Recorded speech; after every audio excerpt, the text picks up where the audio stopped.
de este momento voy grabando para que quede registrado para los demás y las demás.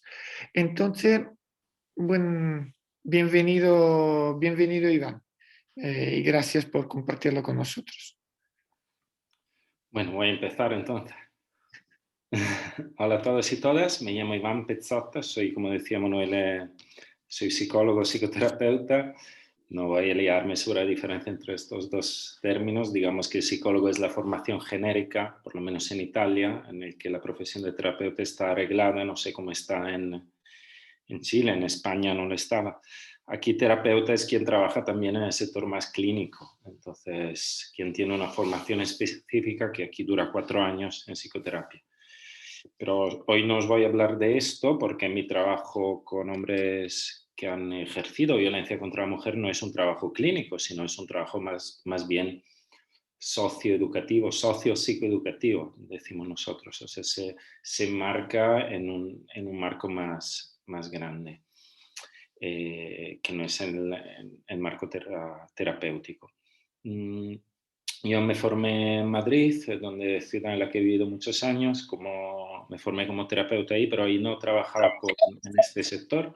Yo empecé a trabajar en este campo cuando vine a Trento hace 4 años, cuando me volví a mi patria, a la tierra. Entonces ahí empecé a trabajar con hombres. Antes pues conocía, porque en España es un tema sobre el que se habla mucho y tenía amigos, amigas que trabajaban en este campo. Entonces pues me interesaba desde el punto de vista más social, si queremos. Pero empecé a trabajar sobre ello, a interesarme desde un punto de vista profesional al venir aquí a Italia hace 4 años. Entonces, yo, como decía correctamente Manuel, yo llevo aquí un servicio que estaba, mejor dicho, subvencionado por la autonomía, por la provincia de Trento, que trabajamos con hombres que han hecho algún tipo de violencia contra sus parejas o sus exparejas. Es un servicio que se llama Cambiamenti, que sería cambios, más o menos, traducido. Nosotros tenemos el juego de palabras, que es Cambiamenti, que sería como cambia la mente. Bueno, es un objetivo muy amplio, pero intentamos ayudar a estos hombres para que generen un cambio en su vida y en su forma de vivir, de manejar y de estar dentro de las relaciones de pareja. Y nuestro servicio aquí en Trento está llevado a cabo por dos entidades, una fundación y una asociación. Y estamos metidos en una red nacional que se llama ReLive, escrito Relive, que es una red de entidades del tercer sector que trabajan con hombres autores de violencia. Ahora no sé cuántas somos porque han entrado unas nuevas, pero creo que unas 60 asociaciones en el territorio nacional, que tampoco son muchas, pero bueno, ya son unas cuantas, No sé cuántos somos porque con esto de la pandemia y tal llevamos un tiempo sin juntarnos, llevamos por lo menos 2 años sin juntarnos, entonces solo nos escribimos correos y tal y no estoy al tanto de las novedades, de las nuevas entidades que se hayan incorporado a la red. Pero bueno, la red se llama Relive. Yo he preparado unas transparencias. Lo estoy poniendo en el chat, de manera Sí. que quede escrito y no, si después quieren buscarlo en red, en internet, tienen la forma escrita correcta. Bueno, yo, quien quiera y pueda, preferiría que encendiera la cámara porque así nos vemos y tenemos por lo menos la ilusión de estar en la misma habitación, aunque no es verdad, pero por lo menos el no verbal me dice si os estáis aburriendo o si os está interesando y me ayuda a mantener un diálogo.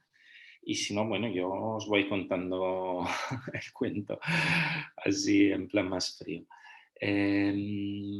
A ver, voy a empezar, os voy a poner unas transparencias que me sirven más que nada como hilo, pero os voy a pedir que me paréis por si tenéis preguntas y tal, y que vayamos a generar un poco un debate sobre esto. A ver, nuestro proyecto en Trento empieza más o menos hace 10 años. Primero como proyecto experimental, fue una experimentación, y luego pues les gustó a las instituciones y empezaron a subvencionarlo y se convirtió en un servicio provincial. ¿Vale? En ese momento las personas que lo llevaban, yo estaba en España disfrutando de otras cosas y de otro momento de mi vida, entonces no viví ese momento, pero las personas que estaban pues empezaron a interesarse por el tema, porque esto nació en una fundación aquí de una ciudad cerca de Trento que se llama Rovereto, en una fundación que trabajaba con víctimas. Entonces el tema era siempre eso, de trabajar con víctimas de personas que habían sufrido, pero a menudo, ¿qué pasaba? Que a menudo se veía que estas mujeres querían volver con estos hombres o querían seguir estando con estos hombres. O aún así estos hombres eran padres de sus hijos. Entonces, pues les sufrían, aunque fuera solo con el mero tema de que se portaran así, porque de alguna manera sabían que estos hombres pues no estaban bien, estaban en una fase que tenían algún problema, y de hecho es así. Entonces empezaron a interesarse por los diferentes programas de intervención con hombres que había, y vieron unos cuantos, pues se acercaron a los vecinos de Austria, que está aquí al lado, y conocieron los programas de Austria, y luego conocieron los programas de España. Fueron a España porque vosotros sabéis que España empezó con la ley de género en 2004, la ley de género española es de 2004, y a partir de entonces empezaron los programas para hombres autores de violencia contra la mujer. Y bueno, entonces se fueron algunas compañeras se fueron a España, y en concreto a Valencia, y a conocer un programa que había ahí que se llama Programa Contexto, y empezaron un poco a nutrirse de esta manera de trabajar, para luego importar a Italia la metodología. Bueno, obviamente la ley italiana era muy diferente y todavía sigue siéndolo respecto a la ley española, y no se podía traducir el servicio tal y como estaba, sino que hubo que hacer ajustes para adaptarlo al marco cultural, no tanto, pero un poquito sí, y sobre todo al marco legal. Así empezó el programa Cambiamenti. Nosotros, digamos que trabajamos con hombres que han hecho algún tipo de violencia contra la mujer, sea esa violencia psicológica, física, sea stalking, que creo que se usa la palabra inglesa también en castellano, eso ya no lo sé, actos persecutorios, alguna violencia económica o algún otro tipo de violencia que esté marcada dentro de la violencia de género. Luego os contaré un poco mejor cómo vienen estos hombres cómo acuden a nuestro servicio.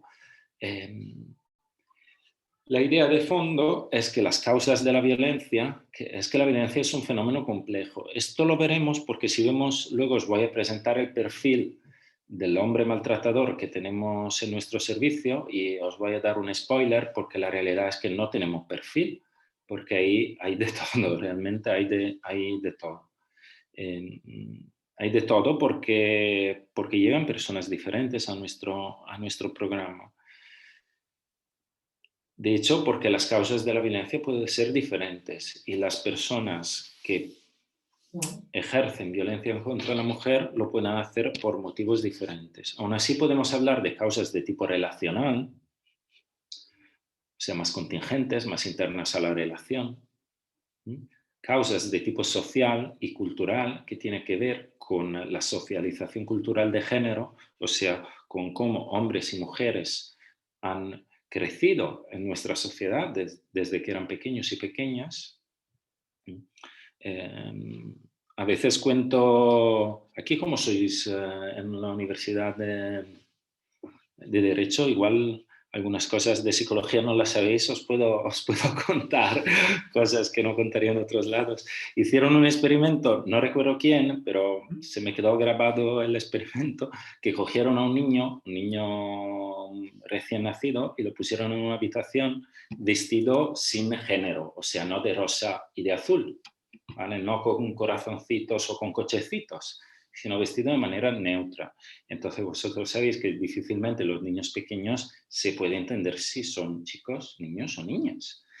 Y pidieron a algunas personas que no conocían a este niño que fueran a la habitación e interactuaran con él o ella. Y a veces le decían que era un niño y otras veces le decían que era una niña. Y se observaron las pautas de interacción con este recién nacido. Y se veía pues como con las niñas la relación de cuidado era más cariñosa, más tierna, más muy pequeñita, más... Y con el niño era más fuerte, ¿no? Con más vigor, con más fuerza. Eso nos dice ya como desde muy pequeños crecemos en la diferencia entre hombre y mujer, entre masculino y femenino.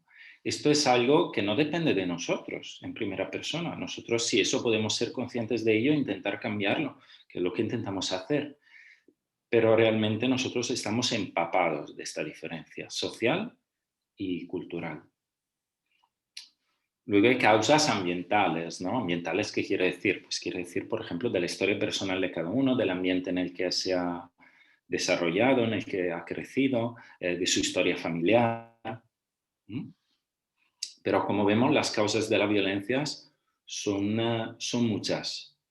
Hay una creencia muy falsa que dice que un niño que ha sido víctima de violencia, que ha crecido en una familia en la que el hombre maltrata a la mujer, pues en el futuro será maltratador. No necesariamente. Un niño que ha vivido en una familia en la que ha habido violencia de género, seguramente es un niño que ha sufrido violencia, en concreto violencia asistida, pero no necesariamente será autor de violencia a su vez. Esto depende de muchos otros factores y no solo y meramente de esto. De hecho, tenemos a muchos hombres que en su infancia no han sufrido violencia ni han vivido pautas de violencia en la relación entre su madre y su padre, pero aún así tienen problemas, por ejemplo, en la gestión de la rabia. Además, el perfil de los hombres maltratadores con los cambios culturales está cambiando mucho, pero de esto os voy a hablar luego. ¿Me paráis si tenéis preguntas? Que Sí, por mejor. supuesto. Vale. Vale, hablamos de violencia de género contra la mujer porque una de 3 mujeres en el mundo es víctima de violencia al menos una vez en su vida. Yo no sé cómo estará ahí, pero en los países occidentales se habla de 1 cada 4. Me imagino que hay países en los que esto pasa más a menudo. Bueno, me imagino no, me consta que hay países en los que esto pasa más a menudo, entonces se habla 1 de cada 3. 1 de cada 4 ya desde niñas, ¿eh? En Italia el año pasado murieron por mano de sus parejas o exparejas, la mayoría, 112 mujeres. Y significa 1 cada 3 días, más o menos. ¿Vale? Las estadísticas varían mucho de país a país. En los países del norte de Europa la ratio es mucho más alta.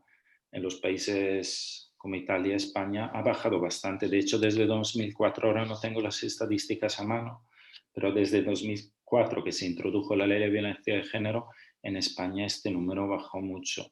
Aún así estamos lejos. Este número debería ser próximo a 0, evidentemente. Estamos muy lejos de tener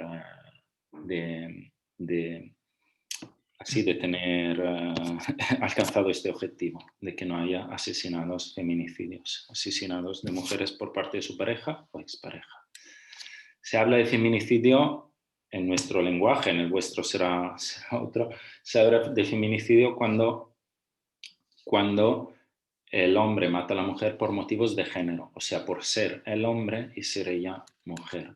Evidentemente no es feminicidio cuando un hombre atropella a una mujer por la calle sin desearlo, en un accidente.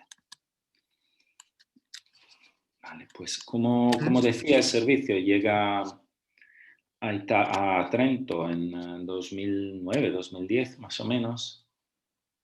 No, 2012, perdona. El objetivo principal de este servicio, de nuestro programa, es la seguridad de la mujer, ¿vale? Y de otras parejas futuras del hombre.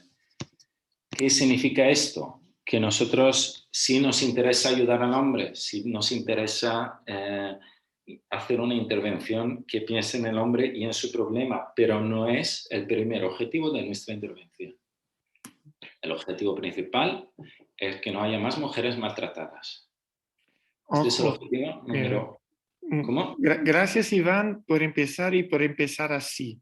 O sea, uno de los lugares comunes, ustedes saben que se ocupan para criticar estos programas, es la idea que, claro, ya este señor hizo lo que hizo y encima los pocos recursos que tenemos los gastamos otra vez para ellos. En su presentación ya desde el empezar, Iván nos dice, fijémonos en el hecho que el objetivo es crear un contexto de mayor seguridad para la víctima o potencial víctima o futuras víctimas. Ya. Gracias. Disculpa por pararte, es que esto quería subrayarlo particularmente. Sí, esto es el objetivo número 1 de nuestra intervención. De hecho, para hacer esto, nosotros tenemos contacto constante con la pareja del hombre que ha tenido episodios de violencia, aunque ésta no sea la víctima. Es decir, si un hombre viene a nuestro grupo porque ha ejercido violencia contra su mujer, contra su exmujer, lo han dejado, él tiene que venir al grupo porque sea voluntario, porque nos lo manda el abogado, las autoridades o servicios sociales para ver a sus hijos, o los motivos que sean, y tiene una nueva relación, aunque en esta relación a nosotros no nos conste que haya tenido episodios de violencia, pues nosotros contactamos con su pareja. En realidad no lo hacemos directamente nosotros, lo hace otra persona que está en el equipo y nos manda relatos, digamos, nos manda transcripciones de las llamadas, no, pero resúmenes de las llamadas para decirnos qué tal van las cosas. Esto porque el objetivo es la seguridad de la pareja. Y esto porque es así, desde el punto de vista personal podemos pensar lo que queramos, podemos pensar que habría que meterlos a todos en una isla desierta y no volver a saber nunca más de ellos, podemos pensar que habría que encerrarles en la cárcel y tirar la llave, podemos pensar lo que queramos, pero la realidad nos dice que estos hombres van a tener más relaciones y más parejas, que van a tener una vida relacional, afectiva y sexual. Entonces es importante, aunque no sea ahora, a lo mejor porque irán a la cárcel, porque tienen medidas restrictivas o lo que sea, las van a tener en el futuro. Entonces es importante que les ayudemos y que ayudemos a las futuras parejas de estos hombres para que ellos tengan los instrumentos para tener relaciones sanas y sobre todo sin violencia. ¿Vale? Nosotros intervenimos para ayudarles a tener otros instrumentos, otros recursos para gestionar sus emociones, que no sean el uso de la violencia. Uno de los problemas principales de estos hombres es conectar con la emoción que hay detrás de la violencia, detrás de la rabia. La rabia es la emoción primaria, salvaje de alguna manera. Es la emoción del control, que les ayuda a mantener el control sobre la situación cuando sienten que lo están perdiendo. Pero detrás de la rabia hay muchas otras emociones. En mi experiencia, la emoción principal que hay detrás de la rabia es el miedo. Estos hombres tienen miedo a estar solos, miedo a parecer débiles, miedo al juicio social, miedo al juicio de su propia mujer, miedo a ser abandonados, miedo a ser rechazados. Pero muchas veces ni siquiera lo saben, lo intuyen, pero lo tapan con la rabia. Y luego de la rabia a la violencia. Y el último motivo, como no trabajamos solo sobre la rabia, sino que en general trabajamos con la persona para ayudarla a ser una persona mejor en sus relaciones, pues nosotros intentamos favorecer el desarrollo de relaciones paritarias. Intentamos romper, aunque sea un poquito, el modelo patriarcal, el esquema de género. Esto parece muy grande como objetivo y a lo mejor no conseguimos alcanzarlo al 100% porque incluso nosotros no lo tenemos alcanzado al 100%, pero intentamos ayudarles a romper ese modelo para que puedan tener relaciones pues, igualitarias. A ver. Entonces, los presupuestos teóricos tienen que ver con el modelo ecológico, que es de este hombre con un nombre tan raro, que es Bronfenbrenner, que no os lo voy a contar en el detalle, tampoco me voy a meter, pero es para que Para tengáis la nosotros referencia. juristas, un modelo ecológico sabe de derecho del medio ambiente. No. Ecológico o ecosistémico también. Si os suena mejor ecosistémico, pues lo llaman de las dos maneras. Pero Bronfenbrenner, pero lo he escrito correcto. Bronfenbrenner, bueno, el modelo ecológico dice que el individuo, que hay varios sistemas, digamos, en los que está en el medio del individuo, alrededor está su sistema familiar o la red afectiva íntima, alrededor están las instituciones y las personas pues, con los que interactúa semanalmente, pongamos, o mensualmente, y alrededor está el marco cultural. Entonces, este modelo es importante porque nosotros trabajamos con un individuo en un programa de grupo, entonces ampliamos su red y trabajamos en colaboración con las instituciones. O sea, si el hombre está seguido por los servicios sociales, intentamos contactar con los servicios. Vamos a hacer un trabajo en la medida de... Roberto, parece que que te quedó abierto el micrófono y Pero no no sé si era una pregunta. Bueno, sigue Iván. ¿Vale? La teoría socioculturales y la socialización de género tiene que ver con lo que os estaba contando antes, o sea, con el hecho de que hombres y mujeres han crecido empapados y empapadas dentro de ese marco cultural. Si las personas que trabajamos en este sector tenemos la obligación de analizar nuestro punto de partida, o sea, desde dónde nos movemos para trabajar en este campo. Porque todos y todas tenemos aspectos machistas en alguna medida.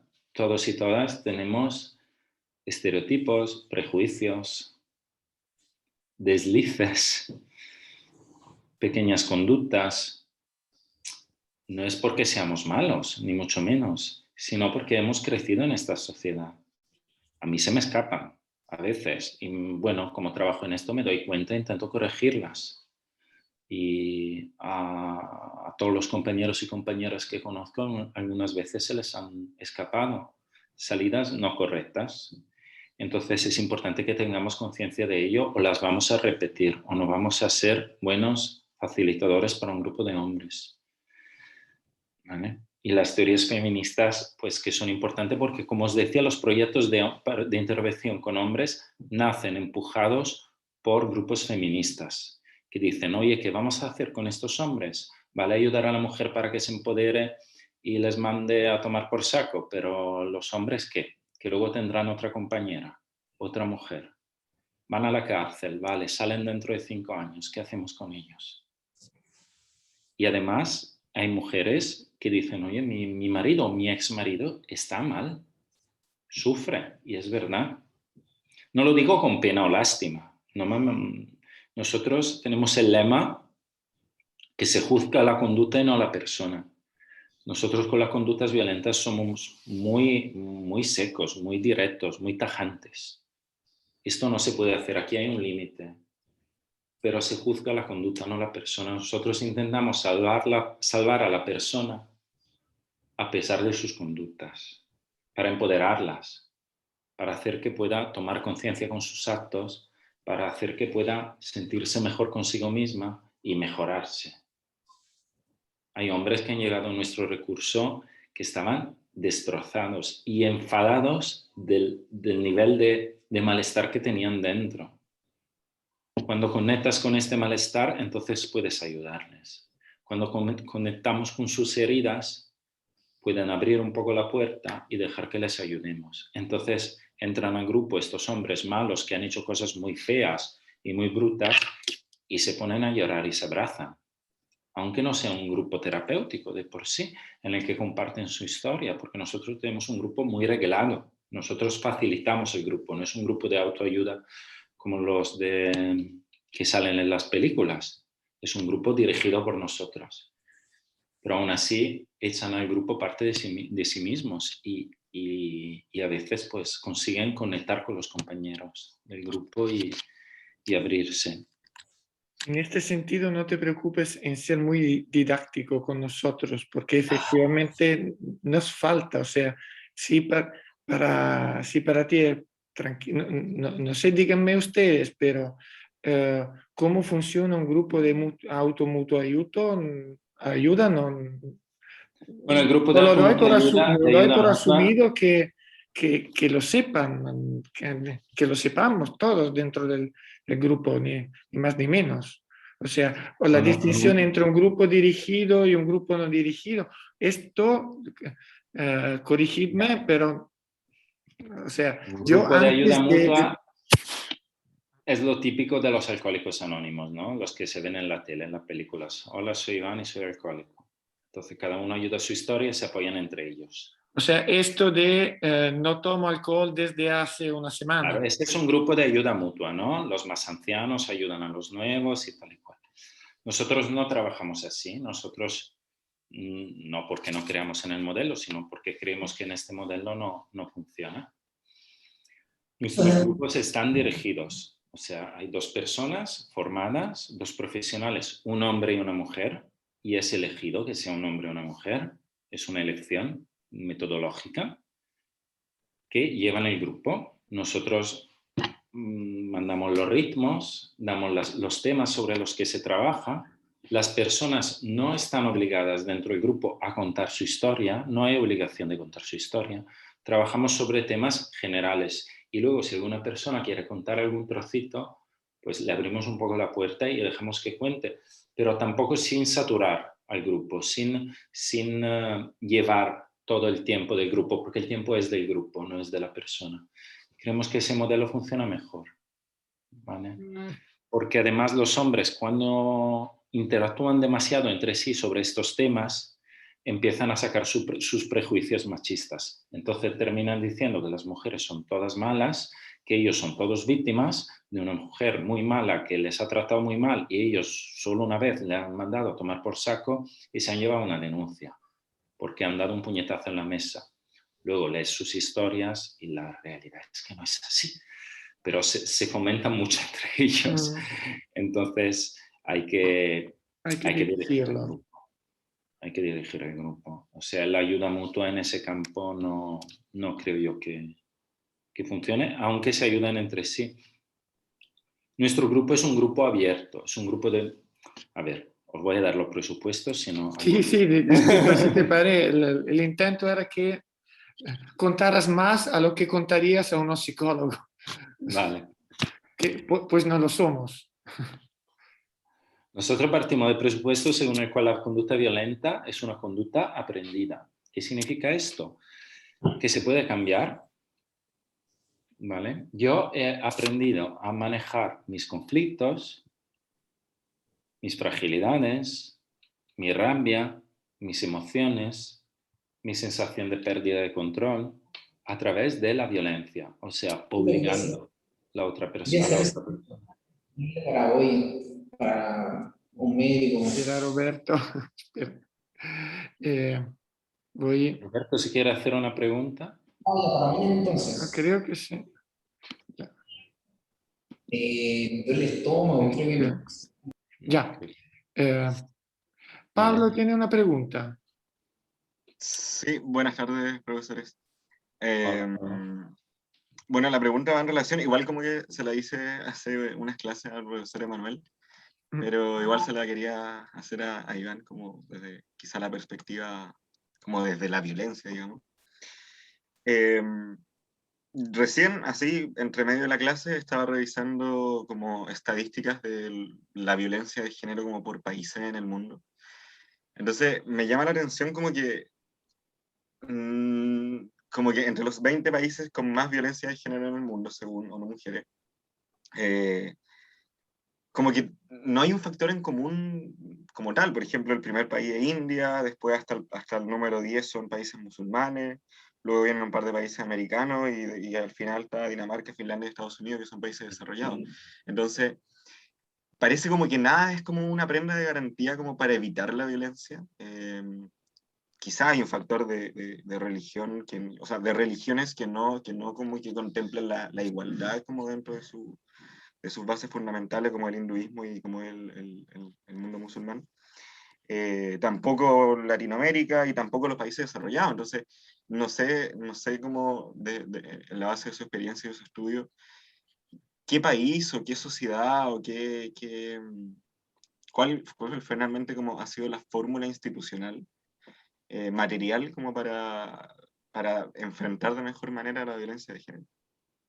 O sea, me preguntas, Pablo, ¿cuál es el caldo de cultivo en el que más se crece la violencia de género y cómo habría que intervenir a nivel cultural para esto, para evitarlo? Exacto, tal cual. Pues yo creo que a nivel cultural está claro que hay marcos culturales como religiones, países muy religiosos y con religiones con una estructura más machista de por sí, que favorecen esto. Esto está claro. Aún así vemos, como dice Pablo, que no es suficiente. Además, la violencia de género se da hoy en día en todas las sociedades, en todos los países y en todas las culturas. Luego hay países que tienen más violencia en general de por sí, ¿no? Como no sé las estadísticas, pero me imagino que Estados Unidos, como nivel de violencia en general, será bastante alto, me imagino.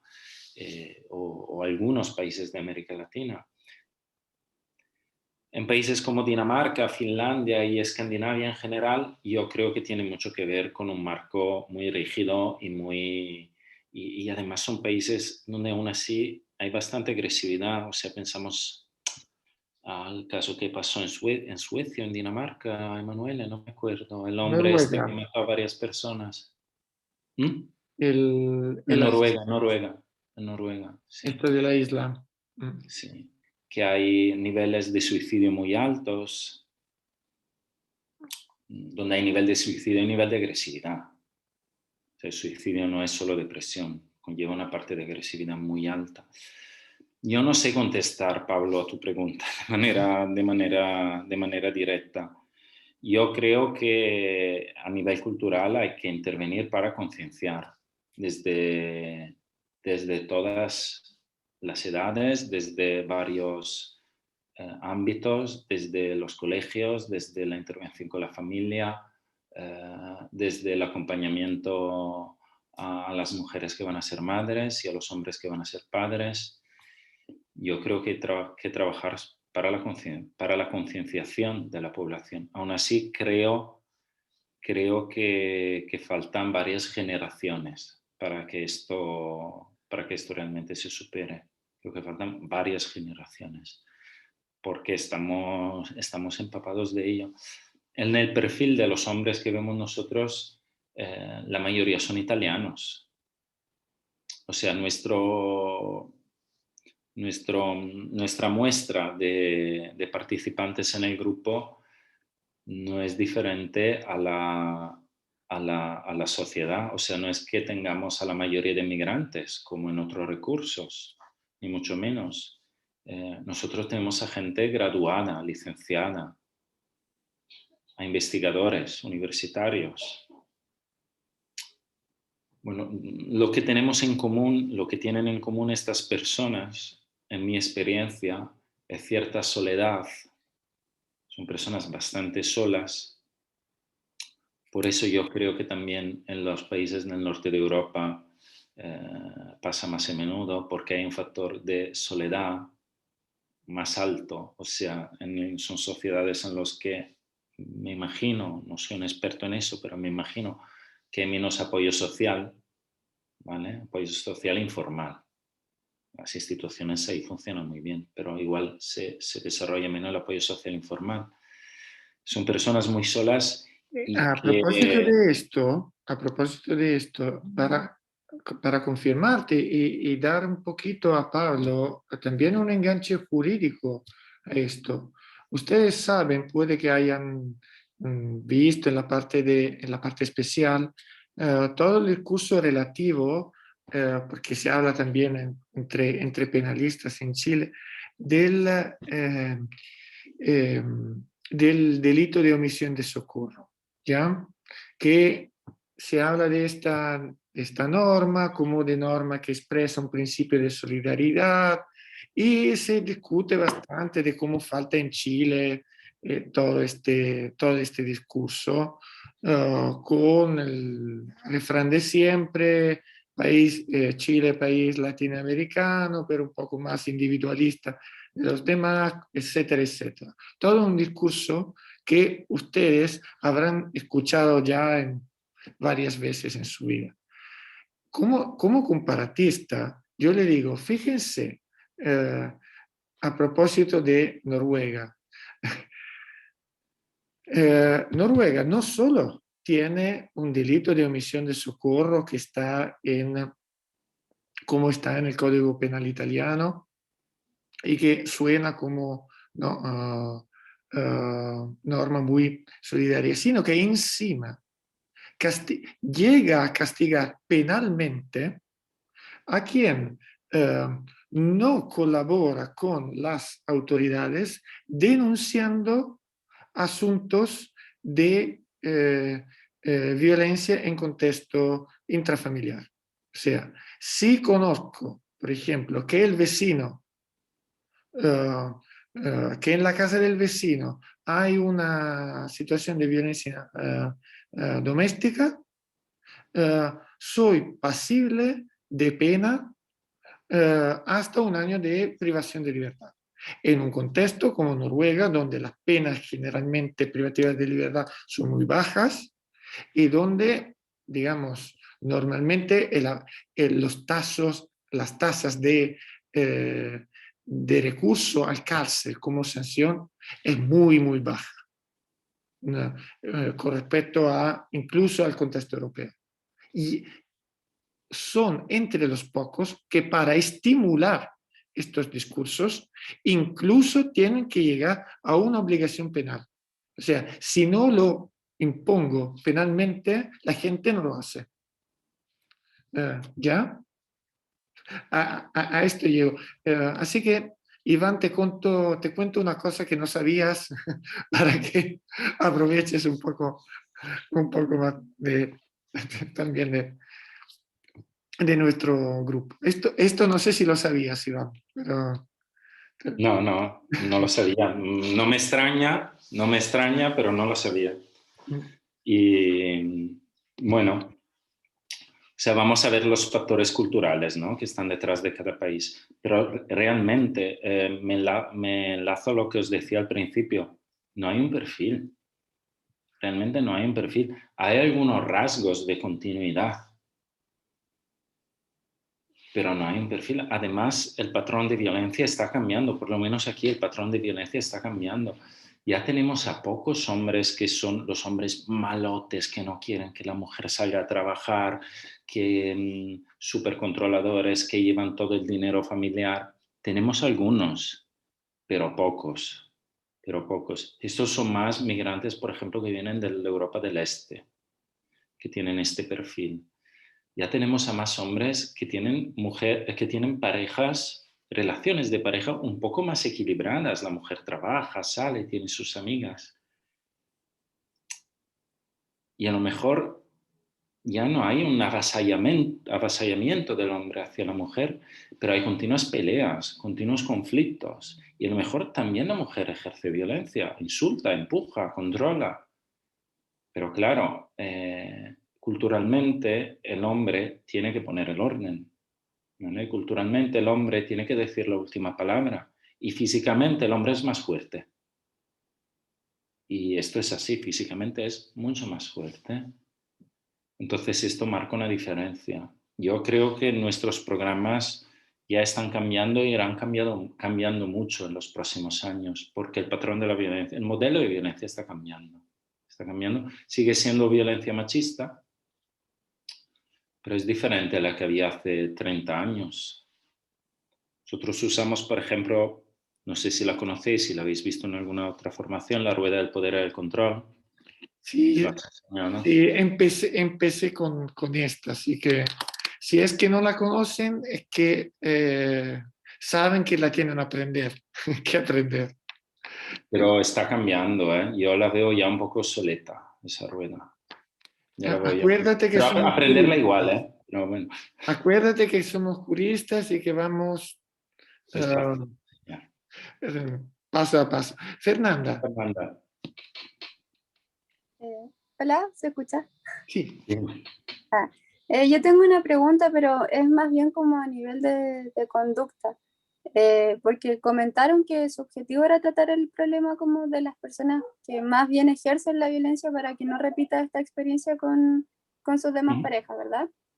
Y yo quería preguntar si existe como la posibilidad de que las parejas de estas personas violentas, una vez que se termina la relación, adquieran actitudes violentas, ya sea pues, del tipo de violencia que se trate, y lo repitan también con sus otras parejas, como que sea una... ¿Te como que refieres a los autores o las víctimas? las víctimas, como que se vuelvan en sus otras relaciones autores de violencia, al haber vivido como esta experiencia. ¿Existe como esa posibilidad? Más bien es lo que es más fácil, Fernanda, es que repitan la pauta. O sea, que una mujer víctima de violencia sea víctima de violencia por más hombres en su vida. Es más fácil esto, como que construyan o hayan construido de alguna manera su pauta afectiva, su modelo de relación afectiva íntima en un marco en el que la violencia es posible. Porque la violencia se puede confundir los celos se pueden confundir con el amor, el control se puede confundir con la protección, ¿vale? O con el amor, piensa en mí, me protege. Entonces es más fácil que repitan la pauta. Por este motivo hay mujeres que en su vida pueden ser víctimas de más de un hombre. Eso no les hace responsables de lo que sufren, evidentemente, porque el hombre tiene que tener responsabilidad por sus actos, pero aún así son mujeres, cuando repiten la pauta, son mujeres que necesitan un trabajo personal más profundo, porque de alguna manera hace que busquen modelos de relación siempre enmarcados de la misma manera. Entonces hay algo ahí que falla. Y ojo, nosotros como juristas que trabajamos con conceptos de responsabilidad y que siempre estamos en riesgo, sabemos que socialmente esto nos lleva a un camino equivocado. O sea, el hecho que ella encuentre otra pareja que la pega otra vez, o sea, a menudo así se dice, no ves que entonces es culpa de ella que se busca siempre a, etcétera. Iván, ya Es un error muy grave. Es un error muy grave. Esto es un error grave desde el punto de vista jurídico también, porque nos mueve desde el punto, o sea, ¿quién está ejerciendo qué?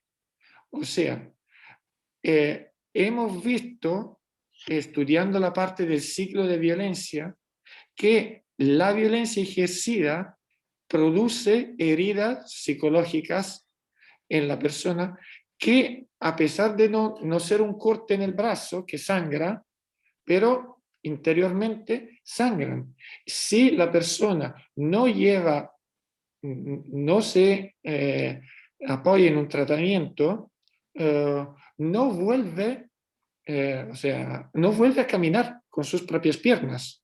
Entonces recae fácilmente.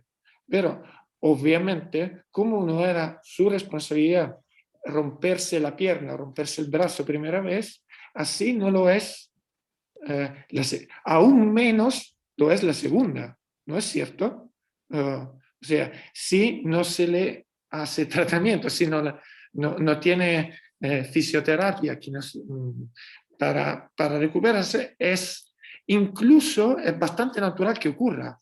O sea, puede parecer extraño que entonces no, la relación sucesiva funcione. Pero no quería pararte demasiado porque me importa que Iván nos des unos Bueno, rasgos un poco de no, lo que pero hace.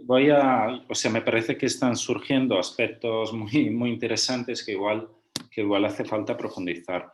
Esto que está diciendo Manuel es muy importante. O sea, nosotros vamos muy directos con este concepto. Tú eres responsable de tus actos. ¿Vale? ¿Le has dado una bofetada? Se la has dado tú. No me importa si estabas muy enfadado, no me importa si estabas cansado, no me importa si ella te ha insultado, incluso si te ha dicho pégame cabrón, porque también pasan estas cosas. Aún así, tú le has dado la bofetada y es tu responsabilidad. Siempre hay una elección. No existe una justificación. Podemos entenderlo, podemos explicarlo, podemos enmarcarlo en una pauta, en una manera de funcionar de esa relación. Eso sí, nos ayuda a explicarlo para que no ocurra más, para adelantarnos, para generar relaciones sanas en las que esto no ocurra. Pero la responsabilidad de tus actos es tuya. El concepto de raptus, le mató en un raptus de locura. Esto no existe. Esto no existe. Siempre hay una elección alternativa. Siempre puedes tener otro camino. Nosotros a nuestros hombres les enseñamos técnicas que yo llamo paracaídas, que son técnicas para poner en acto cuando ya la rabia está subiendo de nivel, que sirven para que puedan tener otra elección. O sea, la técnica más habitual que usamos, que yo espero que la usen muy poco, porque significa que han llegado a un punto ya peligroso, es la técnica del time out. O sea, cuando están cerca de descontrolarse, pues tienen que salir durante una hora, ¿vale? No salgo 10 minutos, me fumo un cigarro y vuelvo. Y ni siquiera salgo y no sé cuándo voy a volver, porque ahí se pone en marcha una dinámica de amenaza relacional. Se va y me va a dejar, me va a abandonar. ¿No? La mujer puede pensar esto y a ver lo que hace, igual se tira por un puente. No, vas a salir y vas a estar fuera una hora. Y vas a descargar, a desconectar, a calmarte. ¿Vale? Estas son técnicas que yo llamo paracaídas porque realmente es el último recurso. Lo que intentamos trabajar nosotros en realidad en los 28 encuentros que tenemos, nosotros tenemos 28 encuentros de grupo, es intentar que la relación se construya de manera más sana. Vale. Voy a ver, sí, voy a acelerar un poco porque... Sí, te paramos. No, pero muy bien pararme, que yo prefiero, que me parece muy bien. Vale, entonces trabajamos sobre el concepto de violencia, sobre qué es la violencia y sobre la responsabilidad de los actos. El reconocimiento de la rabia, las técnicas de respuesta a la rabia y también sobre otros temas. O sea, son todos padres, nuestros hombres son casi todos padres, prácticamente todos. Porque de hecho muchos vienen al grupo porque corren el riesgo de perder la posibilidad de estar con sus hijos o hijas. Entonces son casi todos padres. Los niños son una fuente, son una un estímulo muy grande para cambiar. ¿Vale? Este es un actor, no es un hombre del grupo. Le cogimos hace años para una campaña. A ver, ¿es posible esbozar un identikit de los autores de violencia contra la mujer? Pues no mucho, pero lo vamos a intentar igual. Nuestros hombres son casi todos italianos. Como os decía, cubren más o menos las estadísticas nacionales sobre inmigración. Son prácticamente todos padres. Todos o casi todos tienen trabajo fijo. A menudo tienen doble trabajo. O sea, podemos decir que la mayoría de ellos son hombres que intentan proveer a las necesidades familiares a nivel práctico, a nivel económico. Yo tengo que llevar adelante a mi familia.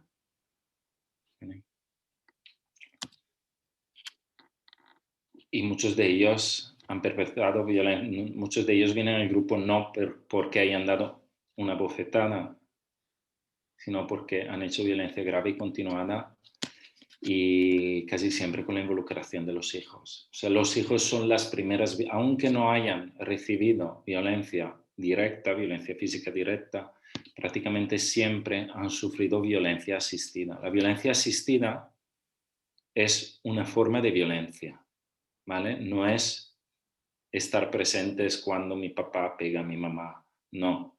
Es que cuando tu papá pega a tu mamá, tú estás sufriendo violencia. Es una privación hacia el niño. Es violencia directa, no indirecta. Ese matiz es importante. También desde el punto de vista jurídico, acuérdense esto, o sea, es una cuestión de costumbre, no es un límite normativo, ¿no es cierto? O sea, si o por lo menos hasta que las normas del Código Penal especifican que el delito de lesiones, por ejemplo, tiene referencia solo con daño físico, claro, esto limita, pero una vez que se incluya la idea de un daño psicológico, de una enfermedad psicológica como elemento del delito, como resultado de la conducta, tan sea el maltrato habitual o de las lesiones, entonces ahí como juristas, una vez que tengamos un parte médico que conecta la conducta de violencia a la consecuencia, la enfermedad del niño, entonces ahí sí que tenemos integrado el delito. Pero, disculpa si voy aterrizando conceptos a nuestro ámbito. También para quitar prejuicios, que no sé si tenéis, pero por si acaso os voy a decir que el hecho de que hayan ejercido violencia no significa que tengan una enfermedad mental, para nada, para nada. O sea, no son personas locas, que estén locas o enfermas. No significa que tomen alcohol, que sean alcohólicos o drogas, ¿vale? No significa que vengan de un marco cultural o religioso más estricto que el marco nuestro, que el de los demás.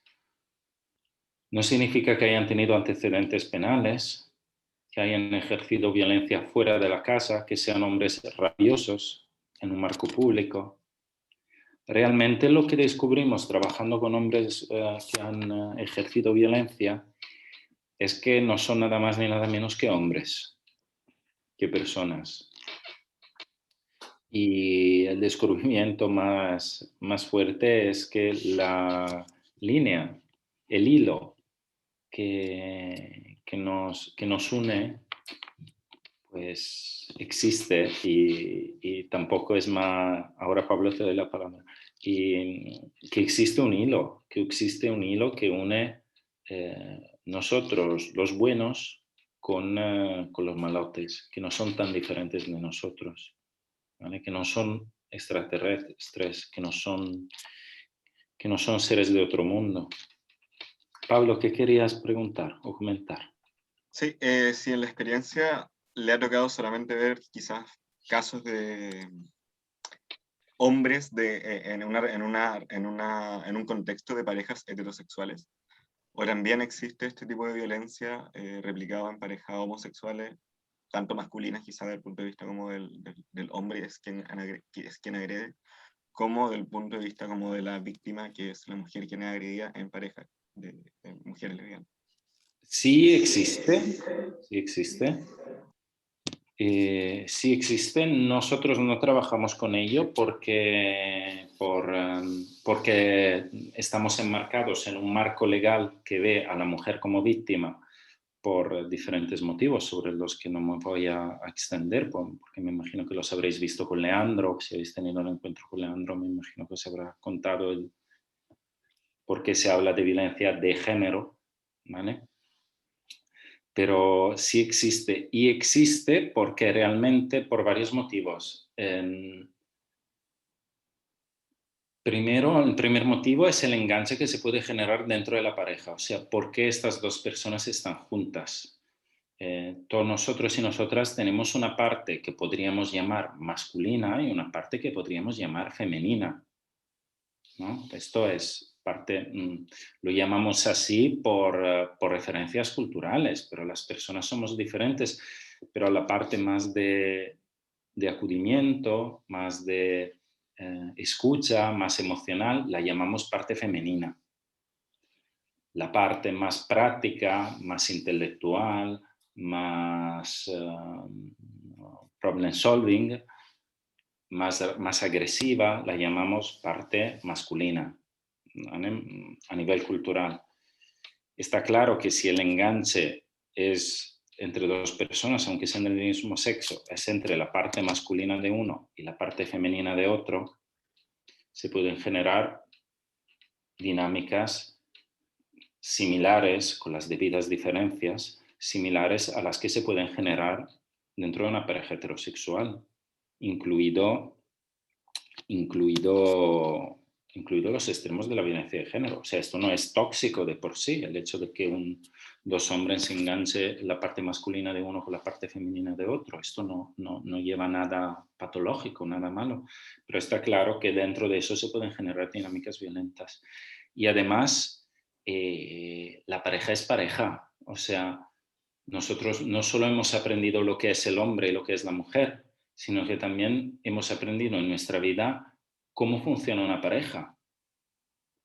El tema del control, si lo tenemos dentro, la idea del control, de que una pareja siempre te puede traicionar y hay que controlar a tu pareja para que se porte bien, porque el mundo es peligroso, pues esto lo vamos a llevar con nosotros, que tengamos un novio o una novia. O sea, es un marco cultural también cómo funciona una pareja, y eso yo creo que es independiente de la orientación sexual. Ojo, ocupo palabras bien elegidas, Iván. O sea, nos habló de parte que culturalmente llamamos masculina y parte que culturalmente llamamos femenina.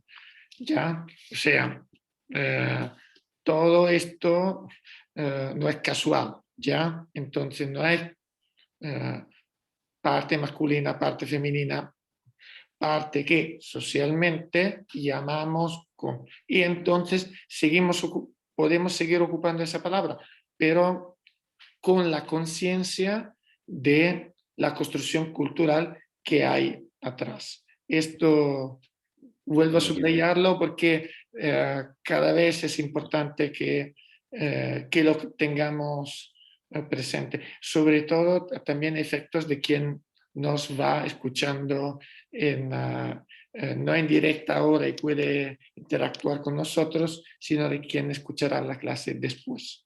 ¿Ya? Esto Carlos tenía una pregunta, creo. Hola, buenas. ¿Se escucha, cierto? sí. Sí.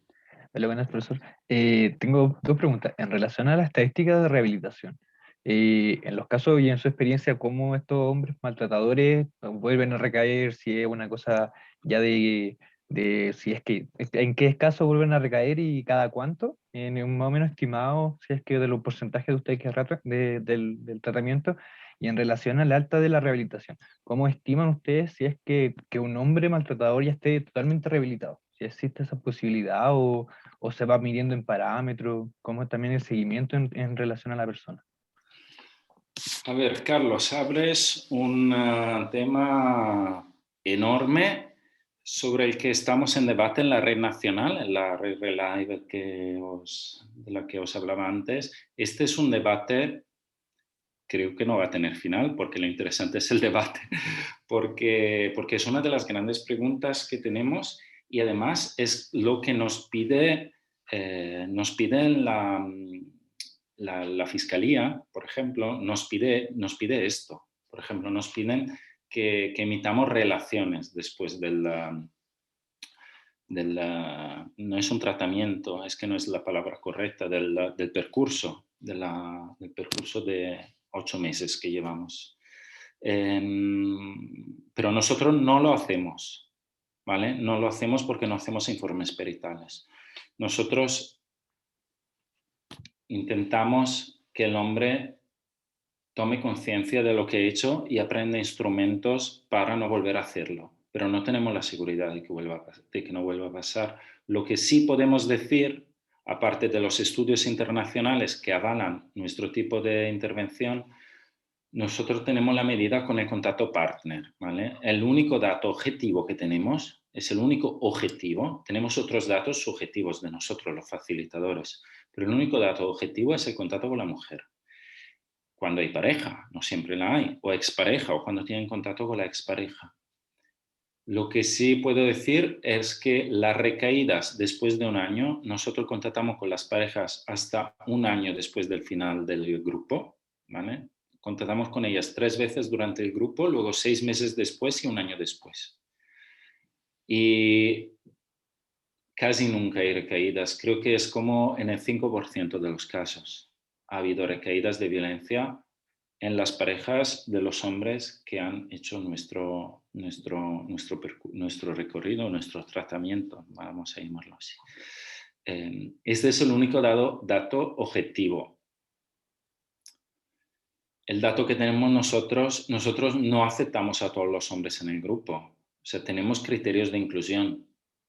Si un hombre niega totalmente su responsabilidad frente a sus actos, nosotros no le aceptamos. Ojo, También, te paro porque esto para juristas suena, este comentario está referido a lo que cuenta a Iván, no a lo que cuenta un juez. Claro, o sea, la admisión de responsabilidad, de alguna responsabilidad, está dentro del contexto grupo. E Iván no puede ser tomado como testigo o sea, disculpa si lo explico, pero para nosotros juristas es relevantísimo. no, además asumir responsabilidad, os explico lo que entiendo yo con asumir responsabilidad. Entonces, sí, o sea, el autor cuando entra ahí, esto corresponde a un tratamiento y lo que va ahí adentro para, para el juicio es una caja cerrada. O sea, no comunica con el externo, con la parte externa. Pero sigue explicando, Iván.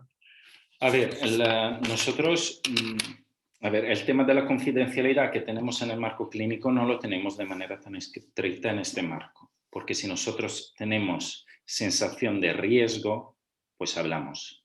Y esto lo decimos siempre, contactamos con los servicios, contactamos con la mujer y con quien haga falta. O sea, si un hombre sale del grupo, nunca ha pasado, pero si un hombre saliera del grupo diciendo ahora voy a casa y la mato, pues nosotros llamamos a las autoridades, evidentemente.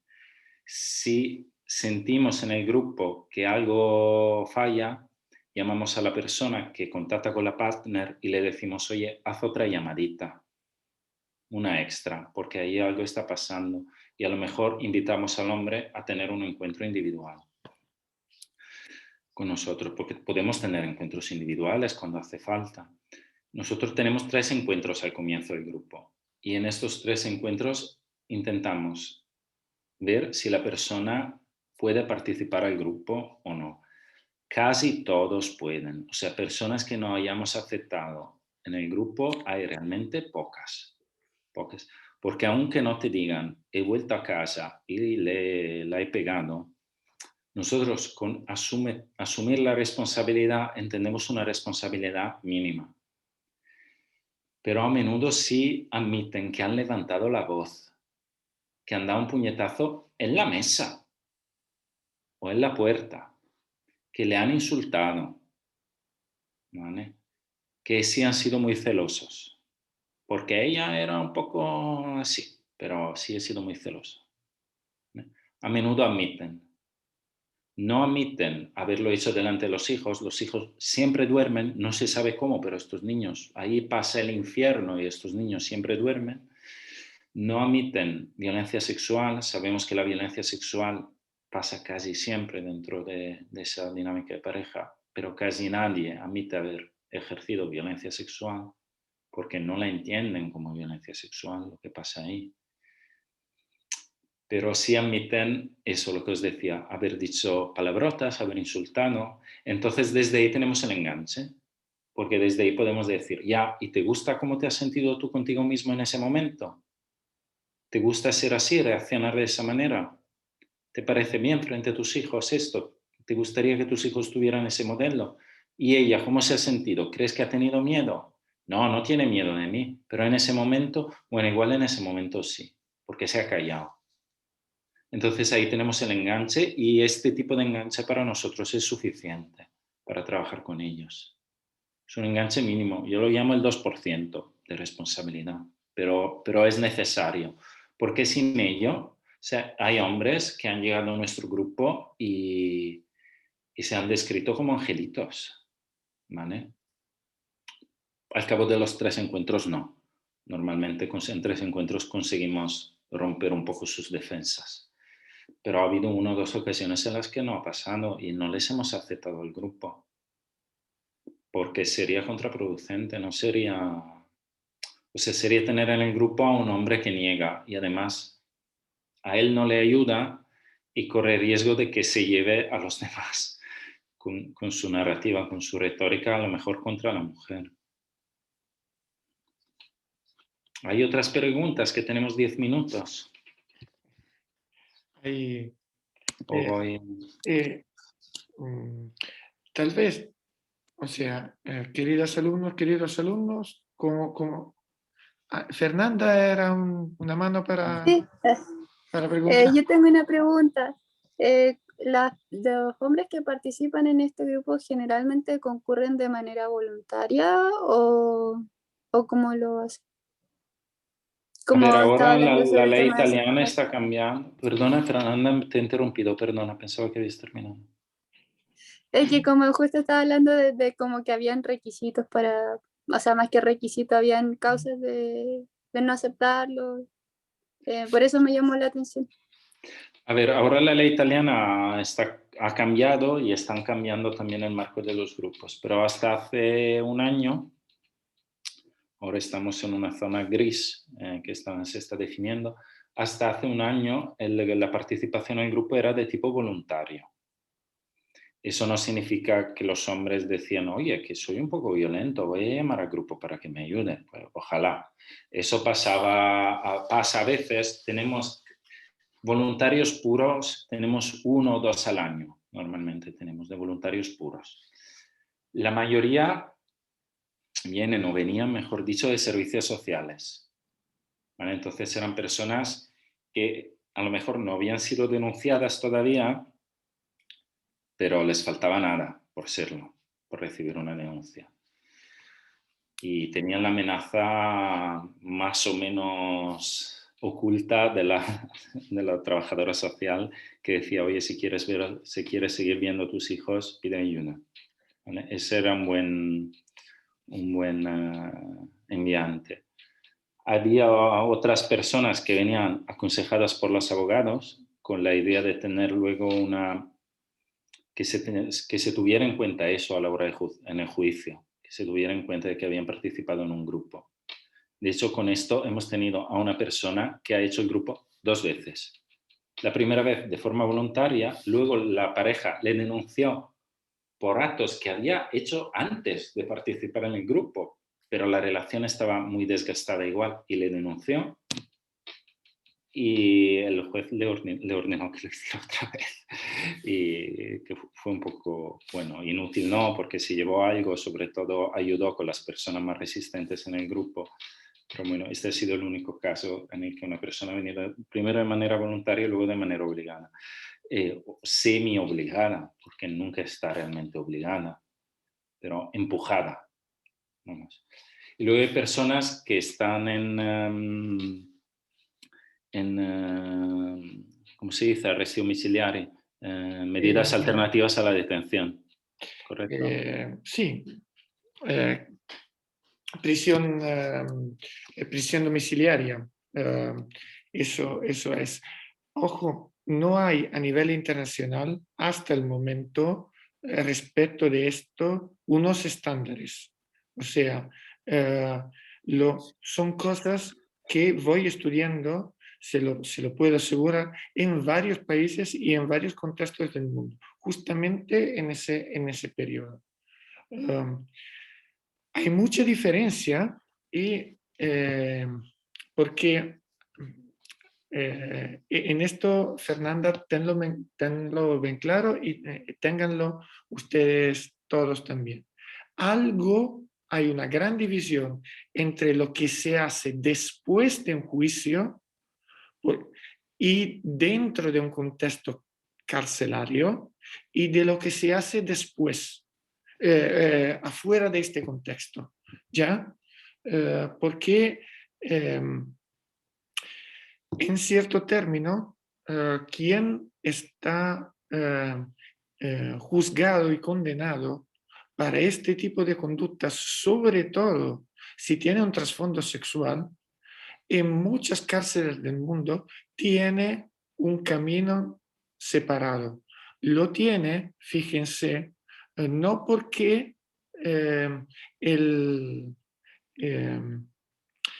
a nivel estatal lo quieran particularmente o consideren mucho su situación, sino por un asunto de incolumidad física, ¿ya? Porque el autor de este tipo de conductas, sobre todo cuando involucra indirectamente a niños, dentro de una cárcel, está en la escala social justo un poquito por encima de quien traiciona colaborando con policía. ¿Ya? Entonces, si no lo tienen por separado de los demás delincuentes, el riesgo es que los demás personas que ocupan la cárcel actúen lo que el Estado no actúa, ¿ya?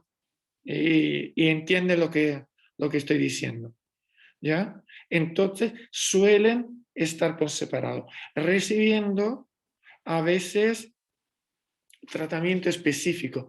Depende de los recursos que hay, pero sí en varias legislaciones se dice que deberían. Otra cosa, y lo que estamos viendo, es para la parte grande que no está en la cárcel o ha tenido una condena corta y luego ha salido y con esto quiere evitar ¿ya? En esto estamos. Y este es el percurso que nos está contando con un discurso de voluntario puro, o sea, la persona que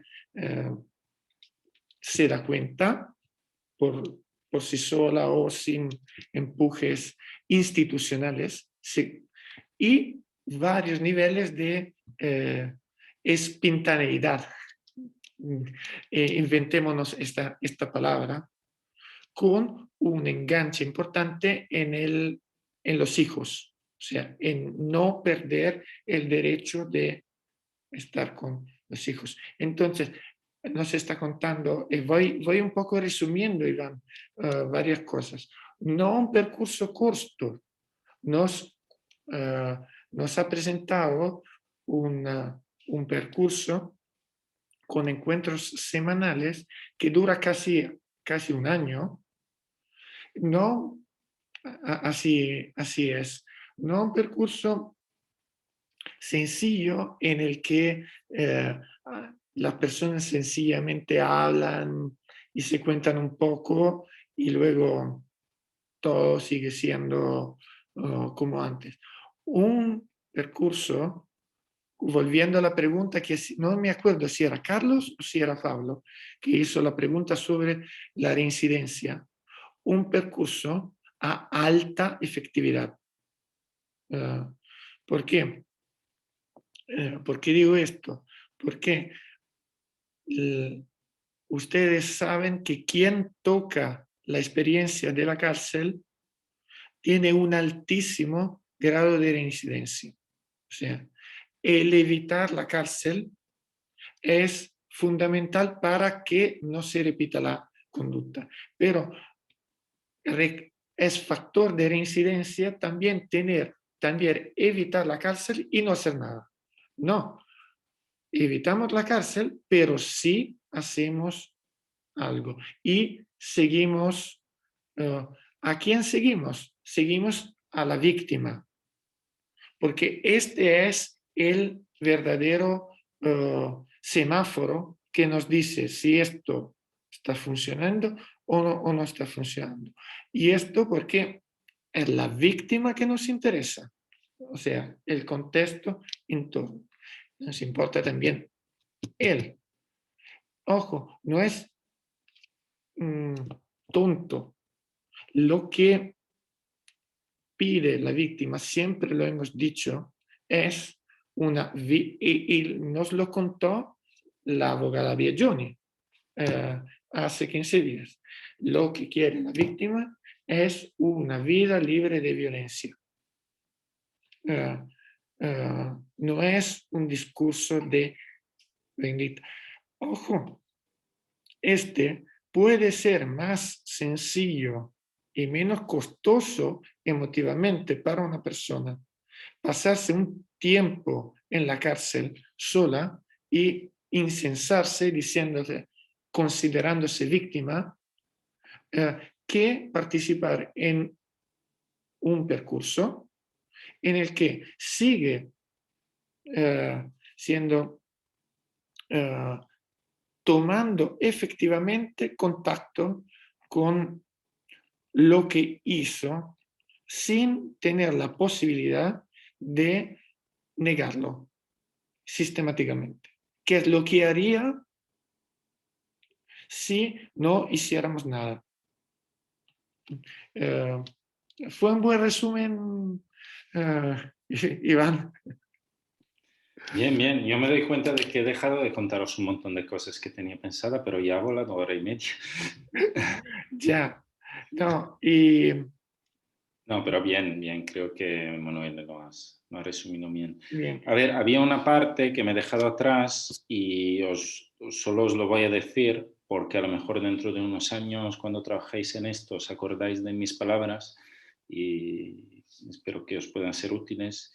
Si queremos trabajar en este campo, tenemos que trabajar con nuestros prejuicios y lo que nos genera, las emociones que nos genera ese campo, ¿vale? Porque los hombres que han actuado, que han ejercido violencia, nos generan un montón de emociones. Nos dan miedo, nos dan asco, nos dan rechazo, nos dan tristeza. Rara vez nos dan hasta compasión. Y estas emociones, si no somos conscientes de ellas, y esto os va a pasar a vosotros también y a vosotras también, porque vais a tener contacto con estas personas, tenéis que echar cuentas con estas emociones. O vuestro trabajo con estas personas no va a ser limpio. O sea, tenemos que ser conscientes de las emociones que estas personas nos generan, a pesar del ámbito en el que trabajemos. Nosotros más, evidentemente, nosotros más. pero yo creo que vosotros y vosotras también. Porque si no, no vais a poder trabajar de manera objetiva con ellas, sean hombres o mujeres. Claro. Esto, sí, esto funciona también con víctimas. Esto no lo nombró la abogada Biagioni, pero está claro, un trabajo como esto, nadie lo puede soportar solo, lo puede aguantar solo.